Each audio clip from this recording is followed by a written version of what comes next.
ఉయ్యాల ఉయ్యాల ఉయ్యాలో ఉయ్యాలో రెండేళ్లకోసారి ఉయ్యాలో ఉయ్యాలో వచ్చనమ్మ తల్లులు ఉయ్యాలో ఉయ్యాలో అడవి తల్లులు ఉయ్యాలో ఉయ్యాలో ఆడబిడ్డ లాంటి ఉయ్యాలో ఉయ్యాల ఉయ్యాల ఉయ్యాలో అడవి తల్లి సమ్మక్క ఉయ్యాలో ఉయ్యాల ఉయ్యాల ఉయ్యాలో. ఈ జాతర రెండేళ్లకొకసారి వనదేవతలైనటువంటి సమ్మక్క సారలమ్మ జాతర.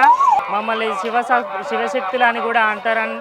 ఇది రెండేళ్ళకు ఒకసారి సంబరంగా అంగరంగా మేము పల్లెటూర్ల నుంచి యథావిధిగా రెండేళ్ళకు ఒకసారి తప్పకుండా వస్తాం. మా కోరిన కోరికలు ఈ 1,00,000 మందిని ఎంతో చల్లగా కాపాడే చీమ కూడా ఒక పాము కూడా కుట్టని అటువంటి జాతర తెలంగాణ కుంభమేళ.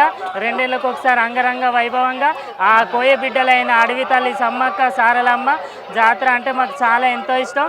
బయట జనులకు కూడా చాలా సంతోషం. మేము పెద్దపల్లి నుండి వచ్చినాము. పెద్దపల్లి నుండి వీళ్ళందరూ సమ్మక్క దేవులు సారలమ్మ దేవుళ్ళు వచ్చే వాళ్ళు ఉన్నారు. రెండేళ్ళకు ఒకసారి సంబరంగా సంతోషంగా జరుగుతుంది.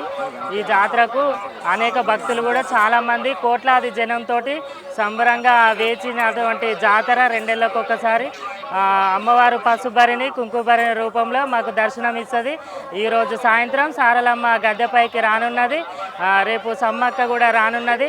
తల్లి రాకతోటి తుపాకులతోటి ఆమె కాల్పులతోటి కాకతీయుల రాజ్యాన ఆమె యుద్ధం చేసింది కాబట్టి సంతోషంతో ఆమె రాకపోతే మేము 1000 కళ్ళతోటి ఎదురు చూస్తున్నాము. మాకు చాలా సంబరంగా ఉన్నది. మేము రెండేళ్ళకు ఒకసారి సంతోషంతో ఒక దాదాపు 20 ఏళ్ళ నుంచి మేము ఈ జాతరకు వస్తున్నాము.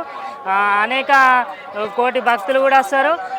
అదేవిధంగా శివశక్తులు, జోగినీలు, ట్రాన్స్ మహిళలు, అమ్మవార్లు కూడా ఓడిబియ్యం నడుముకు ఓడిగట్టుకొని అమ్మవారిని మగవారు కూడా ఒక ఆడవేషం ధరించి ఆమె కోయ బిడ్డ కాబట్టి ఆమె అడవి లోపల పుట్టింది, జన్మనిచ్చింది కాబట్టి ఆమె అనేక శక్తివంతురాలు.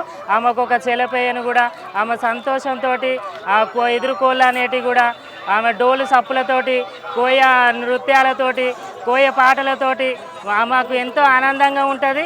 మాకెంతో సంబరంగా ఉంటుంది కాబట్టి మేము సంతోషంతో పాటలు పాడుకుంటూ ఆటలు ఆడుకుంటూ గద్దె మీదకి ఎంతో అలంకరణతోటి వెళ్తాము. ఇప్పుడు జంపన్న వాకు బయలుదేరినాము స్నానానికని.